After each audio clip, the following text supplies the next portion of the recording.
اسے فاتحہ اس لیے کہا جاتا ہے کہ اس سے قرآن کھلتا ہے، اس سے یہ سورہ شروع ہوتا ہے، یاد رکھیے۔ ویسے سورت کے کئی نام ہیں اور کئی فضائل جو ہے احادیث کے اندر آتے ہیں، اور خود قرآن نے بھی اس کے تعلق سے بیان کیا، اس کے فضائل کو بیان کیا، یاد رکھیے۔ تو یہ سورت اپنے آپ پہ بڑی اہمیت کی حامل ہے، نہ صرف حدیث میں اس کی فضیلت آتی ہے بلکہ نبی اکرم صلی اللہ علیہ وسلم کی حدیث کے علاوہ قرآن کے اندر بھی اللہ رب العزت نے اپنی اس ایک سورت کی فضیلت کو بیان کیا ہے۔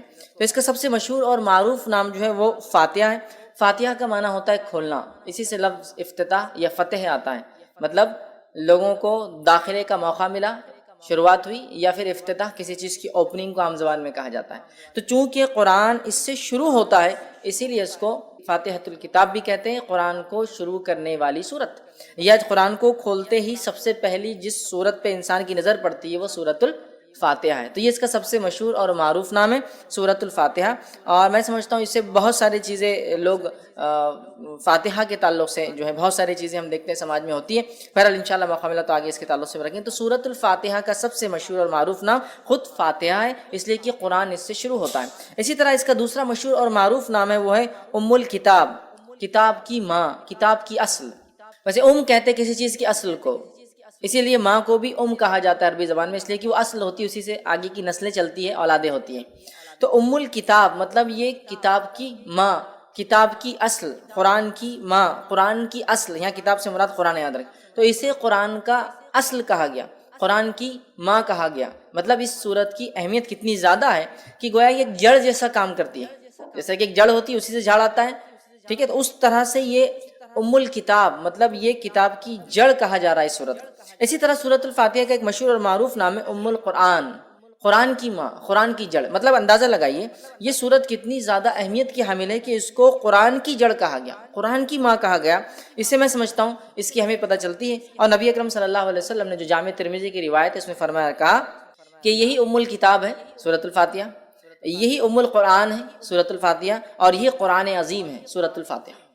تو اس حدیث کے اندر تین نام آ رہے، ایک ام الکتاب اور ایک ام القرآن، کتاب کی ماں، کتاب کی جڑ، اور کتاب بھی یاد رکھیے قرآن کا ایک نام ہے۔ دوسرا کہا جا رہا ہے حدیث کے اندر کہ ام القرآن، قرآن کی ماں، مطلب قرآن ہم سمجھتے ہیں اس کی اہمیت کیا، تو قرآن کی اصل کہا جا رہا ہے سورہ فاتحہ، مطلب قرآن کی جڑ کہا جا رہا ہے، قرآن کی اصل کہا جا رہا ہے سورۃ الفاتحہ کو۔ اور میں سمجھتا ہوں یہی اس کی فضیلت، اس کی اہمیت جاننے کے لیے کافی ہے کہ اس کو قرآن کی اصل کہا جا رہا ہے۔ اسی طرح چوتھا اس کا مشہور و معروف نام ہے وہ ہے قرآن عظیم، قرآن عظیم، یاد رکھیے قرآن عظیم مطلب بڑا قرآن۔ تو سورۃ الفاتحہ جو کہ ایک سورت ہے قرآن کی اور مختصر سی سورت ہے، 7 آیتوں پر مبنی ہے، اسے قرآن عظیم کہا جا رہا ہے۔ قرآن عظیم دیکھیے آپ، قرآن عظیم مطلب بڑا قرآن، گریٹر قرآن کہا جا رہا ہے۔ تو میں سمجھتا ہوں اس میں ایک نام تو ہے سورہ فاتحہ کا، اور ساتھ میں اس کی اہمیت بھی پتہ چل رہی ہے۔ اور اللہ رب العزت نے اسی بات کو قرآن میں یوں دہرا کر کہا، وَلَقَدْ آتَيْنَاكَ سَبْعًا مِّنَ الْمَثَانِي وَالْقُرْآنِ الْعَظِيمِ۔ اے نبی ہم نے آپ کو 7 بار پڑھی جانے والی آیت عطا فرمائی، والقرآن العظیم، اور بڑا قرآن عطا فرمایا۔ تو یہاں اس آیت کے اندر 7 بار پڑھی جانے والی آیت بھی کہا جا رہا ہے، اور کہا جا رہا ہے قرآن عظیم، ٹھیک ہے۔ قرآن خود قرآن عظیم مطلب سورۃ الفاتحہ یہ بڑی عظمت والی صورت ہے، یہ بڑی اہمیت والی صورت ہے کہ اسے ام الکتاب کہا گیا، ام القرآن کہا گیا، قرآن عظیم کہا گیا، بڑا قرآن کہا جا رہا ہے۔ اسی طرح اس کا ایک مشہور اور معروف نام ہے وہ یہ ہے کہ سبع مثانی، سبع مثانی، سبع مثانی کا معنی 7 بار پڑھی جانے والی آیتیں۔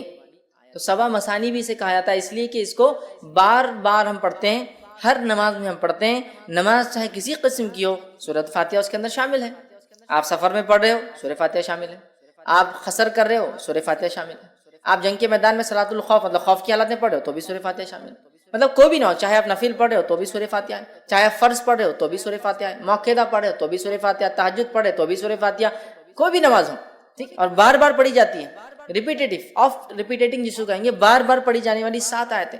تو سبع مثانی بھی اس سورت کو کہا جاتا ہے، سورۃ الفاتحہ کو یاد رکھیں، سبع مثانی۔ اور اسی بات کو اللہ رب العزت نے قرآن میں بیان کیا، جو کہ سورہ نمبر 15 آیت میں 87 میں اللہ نے بیان کیا وَلَقَدْ آتَيْنَاكَ سَبْعًا مِنَ الْمَثَانِِ، اے نبی ہم نے آپ کو 7 بار پڑھی جانے والی آیتیں دی، والقرآن العظیم، اور آپ کو بڑا قرآن عطا کیا، مطلب سورۃ الفاتحہ دی۔ تو سورہ فاتحہ کی فضیلت نہ صرف احادیث میں آتی ہے بلکہ سورۃ الفاتحہ کی فضیلت قرآن کے اندر بھی موجود ہے کہ اس کو 7 بار پڑھی جانے والی آیت کے طور پر بیان کیا گیا تھا۔ تو اس سورت کی یاد رکھی بڑی فضیلت ہے، بڑی اہمیت ہے، اس کے نام خود بتا رہے ہیں کہ اس کے کتنے فضائل ہیں، اور نام جو دیے گئے اس کی وجوہات بتا رہی ہے کتنی عظیم یہ سورت ہے۔ تو 7 مثانی، 7 بار پڑھی جانے والی آیتیں، مطلب سورۃ الفاتحہ۔ اسی طرح اس کا ایک اور مشہور اور معروف نام ہے جو جامع ترمذی کی ایک روایت میں آتا ہے، وہ ہے الصلاۃ، نماز۔ مطلب سورہ فاتحہ کو صلاۃ، نماز بھی کہا جاتا ہے۔ ٹھیک، آپ کہیں گے کیسے؟ تو آئیے جامع ترمذی کی روایت ہے، نبی اکرم صلی اللہ علیہ وسلم فرمایا، حدیث کے الفاظ دیکھیے اس طرح سے کہ نبی اکرم صلی اللہ علیہ وسلم فرماتے، اللہ فرماتا ہے، مطلب حدیث قدسی ہے کہ میں نے نماز کو اپنے اور اپنے بندے کے بیچ میں آدھا آدھا بانٹ لیا ہے۔ میں نے نماز کو اپنے اور اپنے بندے کے بیچ میں بانٹ لیا ہے، تقسیم کر دیا ہے۔ ٹھیک ہے، پھر آپ صلی اللہ علیہ وسلم فرمایا، جب اللہ فرماتا ہے کہ جب بندہ کہتا ہے الحمدللہ رب العالمین، تو اللہ کہتا ہے میرے بندے نے میری تعریف کی۔ مطلب جو بندہ ایک ایک آیت پڑھتا جاتا ہے تو اللہ رب العزت اس کا جواب دیتا جاتا ہے بندے کو۔ تو یہاں اس حدیث میں جو جامع ترمذی کی روایت ہے، نبی اکرم صلی اللہ علیہ وسلم نے فرمایا کہ سورۃ الفاتحہ کے تعلق سے اس کو صلاۃ کہا گیا، الصلاۃ، مطلب اس کو نماز کہا گیا، یاد رکھیں سورہ صلاۃ، تو اس کا ایک نام سورہ صلاۃ بھی ہے، نماز، یاد رکھیں۔ اور اسی لیے علماء لکھتے ہیں اس کا نماز میں پڑھنا ضروری بھی ہے، اس لیے کہ اس کو نماز کہا گیا۔ مطلب اگر کوئی نماز میں اس کو نہ پڑھے تو اس کی نماز نہیں ہوگی، جو آپ صلی اللہ علیہ وسلم حدیث میں بیان کرتے ہو۔ اسی لیے کہا جا رہا ہے کہ اس کو نماز کہا جا رہا ہے کہ میں نے نماز کو، صلاۃ کو اپنے اور اپنے بندے کے بیچ میں بانٹ لیا ہے۔ جب میرا بندہ کہتا ہے الحمدللہ رب العالمین، تو اللہ رب العزت جواب دیتا ہے کہ میرے بندے نے میری تعریف کی۔ پھر جب بندہ کہتا ہے الرحمن الرحیم، تو اللہ کہتا ہے کہ میرے بندے نے میری جو ہے تعریف بیان کی۔ ٹھیک ہے، تو مطلب ایک کی بعد ایک اللہ تعالیٰ جواب دیتا جاتا ہے، یاد رکھیں۔ میں انشاءاللہ آگے اس کی حدیث کی پوری تفصیلات رکھوں گا آپ کے سامنے۔ تو یہاں اس حدیث میں اس سورت کو صلاۃ کہا گیا۔ ٹھیک ہے، یہ ایک اس کا مشہور اور معروف نام ہے، اور یہ چھٹا نام تھا جو ہم دیکھ رہے ہیں۔ اسی طرح اس سورت کو سورہ الشفا بھی کہا جاتا ہے، اس لیے کہ اس کو بیماری کے علاج کے لیے یا اسی طرح جادو کے علاج کے اندر اس کو پڑھ کر دم کیا جاتا ہے۔ تو سورہ الشفا مطلب جس سے شفا حاصل کی جا سکتی ہے، یا اس کا ایک اور نام جو کہ ایک 8واں مشہور معروف نام سورۃ الرقیہ، اسے رقیہ بھی کہا جاتا ہے۔ کیوں رقیہ کہا جاتا ہے؟ اس کے پیچھے ایک طویل واقعہ ہے، اس کا بس مختصر رکھتا ہوں۔ واقعہ یوں ہے کہ صحابہ فرماتے ہیں کہ ایک مرتبہ صحابہ کی ایک جماعت جو کہ 30 لوگوں کے جو ہے قریب صحابہ تھے، وہ ایک گاؤں، ایک بستی میں گئے۔ اس بستی میں جانے کے بعد ہوا یہ کہ انہوں نے کھانے پینے کے لیے کچھ مانگا، بستی والوں نے انکار کر دیا چونکہ مسلمان تھے۔ نتیجتاً یہ ہوا کہ ان لوگوں کو بستی سے باہر رکنا پڑا۔ رات کے وقت لونڈی ایک بھاگتے ہوئے آئی اور کہا ہمارے جو آقا ہے، گروپ کا جو سردار ہے، جو لیڈر ہے، اس کو ایک بچھو نے کاٹ لیا یا سانپ نے کاٹ لیا، کسی موذی چیز نے، زہریلے جانور نے کاٹ لیا، کیا آپ میں سے کوئی ہے جو جھاڑ پھونک کرے؟ ایک صحابی کہتے ہیں میں جانتا ہوں۔ سارے لوگ تعجب کرنے لگے کہ یہ کیا جانتا ہے ایسے، ان کو امید نہیں تھی۔ وہ گئے اور جا کر سورہ فاتحہ پڑھ کے دم کر دی اور اس کو شفا ہو گئی۔ اس نے کچھ بکریاں، روایت میں آتا 30 بکریاں، چونکہ 30 صحابہ تھے، اور اس کے ساتھ ساتھ کچھ دودھ بھیج دیا، کافی دودھ بھیجا کہ یہ لوگ پیے کریں۔ تو لوگوں نے کہا ٹھیک ہے، بکریوں کا معاملہ ابھی ہم طے نہیں کرتے، جب مدینہ جائیں گے تو نبی اکرم صلی اللہ علیہ وسلم سے حالات بیان کریں گے، کیا ہوا کیسے ہوا، پھر دیکھا جائے گا اس کا مسئلہ۔ نبی اکرم صلی اللہ علیہ وسلم سے جب بات بیان کی، آپ نے ان صحابی کو بلایا، کہا ادھر آؤ۔ وہ صحابی آئے تو کہا تمہیں کیسے پتا سورہ فاتحہ رقیہ ہے؟ تمہیں کیسے پتا سورہ فاتحہ رقیہ؟ اور یہ صحابی سے جب دوسرے صحابہ نے تبھی پوچھا تھا، جب وہ پڑھ کر آئے تھے تو پوچھا کیا پڑھا؟ تو کہا سورہ فاتحہ پڑھا میں نے۔ تو کہا تمہیں کیا پتا ہے؟ تو مجھے نہیں پتا، بولے اس کا علاج کیسے؟ میں نے سورہ فاتحہ پڑھا، اس کو فائدہ ہو گیا۔ تو یہاں نبی اکرم صلی اللہ علیہ وسلم دیکھیے حدیث کے اندر الفاظ ہے کہ کہا تمہیں کیسے پتا چلا کہ یہ سورت رقیہ ہے، پڑھ ریمیڈی ہے، دم کی جانے والی چیز ہے؟ تو اوپر آ رہا کیور ہے، شفا ہے، رقیہ ہے، ریمیڈی ہے، دم کرنے والی چیز ہے۔ تو سورۃ الفاتحہ کی فضیلت بھی بہرحال آ رہی ہے اور اس کا نام بھی بہرحال اس کا پتہ چل رہا ہے۔ تو سورہ جس کو کہیں گے شفا یا شافیہ، یا اسی طرح جو ہے سورہ جو ہے رقیہ، مطلب وہ سورت جس کو پڑھ کر دم کیا جاتا ہے۔ اسی طرح اس کا ایک مشہور اور معروف نام ہے الحمد۔ الحمد سورۃ الفاتحہ کا ایک معروف نام ہے الحمد، چونکہ عموماً ہم دیکھتے ہیں بہت ساری صورتوں کو ہم ان کے اصل نام سے نہیں پہچانتے ہیں بلکہ ان کی ابتدا سے پہچانتے ہیں۔ سورہ تبارک الذی ہے نا، سورہ تبارک الذی، مطلب ہم اس کو اصل نام سے وہ نہیں کرتے ہیں۔ سورہ ملک، سورہ تبارک الذی، ٹھیک ہے۔ سورہ قل، مطلب عمومی اعتبار سے قل بولے تو قل اللہ احد ہوتا ہے نا، تو اس طرح سے ہم جو ہے نام دیتے ہیں، لیکن اس کا نام اگر دیکھا جائے تو الحمد بھی ایک مشہور نام ہے، جیسا کہ علم ترا، سورہ فیل، لیکن علم ترا سے مشہور ہے، تو ویسا سورہ الحمد ہے نا، الحمد یہ بھی اس کا ایک نام ہے۔ اسی طرح جو ہے کچھ علماء لکھتے ہیں اس کا ایک نام کنز بھی ہے، کنز مطلب خزانہ، اور کنز اس خزانے کو کہتے ہیں جو دبا ہوا اور چھپا ہوا ہوتا ہے، مطلب اوپن نہیں ہوتا ہے، کلیئر نہیں، سامنے نہیں ہوتا ہے، تو کنز بھی کہا جاتا ہے۔ کچھ لکھتے ہیں اس کو سورہ کافیہ بھی کہا جاتا ہے، مطلب یہ ساری صورتوں پر کفایت کر جاتی ہے، لیکن اس پر کوئی صورت کفایت نہیں کرتی، مطلب اگر یہ ہو تو ساری صورتوں پہ کفایت کر جاتی، کافی ہو جاتی ہے، لیکن اگر یہ نہ ہو تو ساری صورتیں کافی نہیں آ سکتی۔ تو بہرحال اس کے کئی نام مشہور اور معروف ہیں، جس میں سے 7 8 9 تو بڑے معروف نام ہیں، اور 2 نام میں نے اور بھی رکھے آپ کے سامنے۔ تو بہرحال ان کے نام خود بتا رہے ہیں ان کی فضیلت کیا ہے، اس لیے کہ ہر نام کے پیچھے کچھ واقعہ ہے، جیسا رقیہ، تو ارے اسے ایک فضیلت پر چلے، اس کو دم کیا جا سکتا ہے، یہ ایک فضیلت ہے، ٹھیک۔ اور اس کے اندر 7 آیتیں ہیں، یاد رکھیے، سورۃ الفاتحہ کے اندر 7 آیتیں ہیں، یاد رکھیے، 7 اس کے اندر ٹوٹل آیتیں ہیں سورۃ الفاتحہ کے اندر، ٹھیک ہے۔ اور بسم اللہ سے یہ سورت جو ہے شروع ہوتی ہے، یاد رکھیے، ٹھیک ہے۔ اب اس میں اختلاف ہے کہ بسم اللہ کسی سورت کا حصہ ہوتا ہے یا نہیں ہوتا، یاد رکھیے، ٹھیک ہے۔ بسم اللہ کسی سورت کا حصہ ہوتا ہے یا نہیں ہوتا ہے، اس میں اختلاف ہے، سوا اس کے کہ جو ایک بار جو ہے جو سلیمان علیہ السلام کا واقعہ آتا ہے، جس میں سلیمان علیہ السلام نے جب خط لکھا تو تب لکھا انہ من سلیمان انہ بسم اللہ الرحمن الرحیم، کہ سلیمان کی طرف سے، اور سلیمان علیہ السلام نے شروع کیا خط اللہ کے نام سے جو بڑا مہربان نہایت رحم کرنے والا ہے۔ اس کو چھوڑ کر یہ تو آیت کا حصہ ہے، اس کو چھوڑ کر یاد رکھیے بسم اللہ کے تعلق سے اختلاف ہے کہ آیت ہے یا نہیں ہے، اور بسم اللہ یہ ایک واحد ایسی آیت ہے یا ایسا حصہ ہے قرآن کا جس کو نہ ماننے پر کوئی انسان کافر نہیں ہوتا، سورہ کی ابتدا میں، بیچ میں نہیں، جب بیچ میں آ جائیں گا تو پھر تو ماننا لازم ہوا، جو ایک ہی جگہ آتا ہے، ٹھیک ہے۔ بسم اللہ الرحمن الرحیم 114 مرتبہ قرآن میں آتا ہے، 113 مرتبہ سوروں کے اوپر لگتا ہے اور ایک سورت کے اوپر نہیں لگتا ہے، ٹھیک ہے۔ اب بسم اللہ کو کیوں آیت مانا نہیں جاتا، کیوں مانا جاتا ہے، اس پہ ایک لمبی بحث ہے، بس میں مختصر ہی سمجھا دوں کہ اس میں خود صحابہ میں اور صحابہ کے بعد علماء کے اندر یہ اختلاف باقی رہا، تابعین تبع تابعین میں، کہ اکثر کا یہ ماننا تھا کہ بسم اللہ الرحمن الرحیم صرف سوروں کے ڈفرینسیشن کے لیے لگایا جاتا ہے، فرق کرنے کے لیے کہ دوسرا سورہ چالو ہو رہا ہے، بس اس وجہ سے اس میں اختلاف ہے کہ آیت ہے یا فرق کرنے کے لیے لگایا جاتا ہے۔ اور سورہ انفال اور سورہ توبہ کو بہت سارے صحابہ ایک ہی صورت مانتے تھے، جس کی وجہ سے سورہ توبہ کے اوپر بسم اللہ نہیں آتا ہے، چونکہ پورا واقعہ جنگ سے متعلق ہے، مال غنیمت سے متعلق ہے، جنگ میں کیا کرنا ہے، یہ ساری چیزیں تفصیلات ڈسکس ہو رہی ہے، سمجھ رہے ہیں؟ تو لہٰذا سورہ انفال اور سورہ توبہ کی تھیم ایک ہی ہے، تو بہت سارے صحابہ اس کو ایک ہی صورت مانتے تھے، سورہ انفال سے شروع کر کے سورہ توبہ کے آخر تک ایک ہی صورت مانتے تھے، اس وجہ سے بیچ میں بسم اللہ نہیں لگاتے تھے، سمجھا؟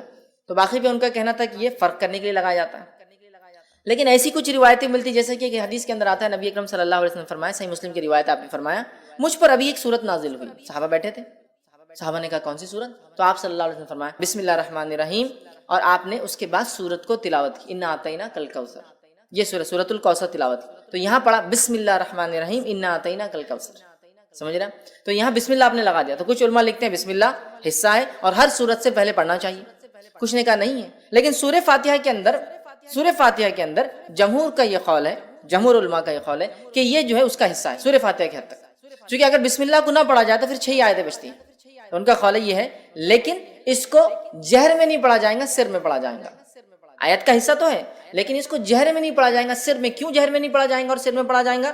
تو اس تعلق سے یہ دیکھا گیا کہ بہت سارے صحابہ اس کو جہر میں نہیں پڑھتے تھے، اور خلفائے راشدین بھی چاروں بھی اس کو جہر میں نہیں پڑھتے تھے، لہٰذا اکثریت نے نہیں پڑھا، لیکن کچھ قرأتوں کے اندر بسم اللہ بھی پڑھا جاتا، جیسا مدینے کے اندر پڑھا جاتا تھا، مکے میں نہیں پڑھا جاتا تھا، بہرحال اس کے بعد بہت سارے علاقوں میں پڑھا گیا، بہت سارے منی، اور آج بھی ہم دیکھتے ہیں بہت ساری جگہ آپ دیکھیں گے جب بسم اللہ کو پڑھیں گا خالی تو بسم اللہ الرحمن الرحیم الحمدللہ سے کریں گا، لیکن بہت ساری جگہ نہیں، بہرحال تو اس میں بھی اختلاف ہے کہ جہر میں پڑھا جائے نہ پڑھا جائے، لیکن بات ثابت ہے کہ خاموشی میں بھی اس کو پڑھا جا سکتا ہے، تو یہ حصہ ہے سورہ فاتحہ کا، لیکن اس کو جہر میں نہیں پڑھا جائے گا، بسم اللہ الرحمن الرحیم امام دل میں پڑھیں گا، الحمدللہ رب العالمین، اس کے بعد سے اس کو جہر میں پڑھیں گا، جہاں جہری نماز ہے، اور سرجہ نماز ہے تو وہاں تو سوال ہی نہیں آتا، ٹھیک ہے۔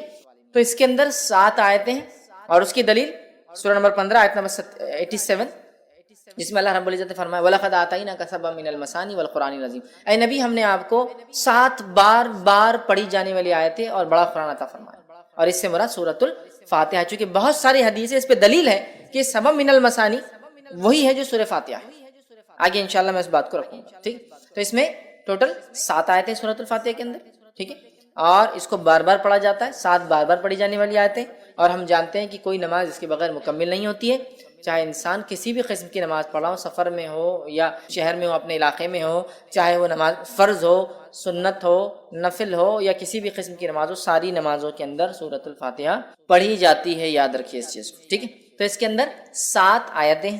اسی طرح اس کی فضیلت میں جو بات آتی ہے وہ یہ ہے کہ مسند احمد کی روایت ہے، نبی اکرم صلی اللہ علیہ وسلم کے تعلق سے ایک واقعہ یوں آتا ہے کہ ایک صحابی فرماتے ہیں، ابو سعید معلّہ رضی اللہ عنہ فرماتے ہیں کہ میں نماز پڑھ رہا تھا، رسول اللہ صلی اللہ علیہ وسلم نے مجھے کہا کہ میرے پاس آؤ، لیکن میں نماز میں تھا، میں نے نماز کو مکمل کیا، نماز مکمل کر کے نبی اکرم صلی اللہ علیہ وسلم خدمت میں حاضر ہوا، آپ کو سلام کیا، تب نبی اکرم صلی اللہ علیہ وسلم نے پوچھا جب میں نے تمہیں پہلے آواز دی تھی تم نے جواب کیوں نہیں دیا؟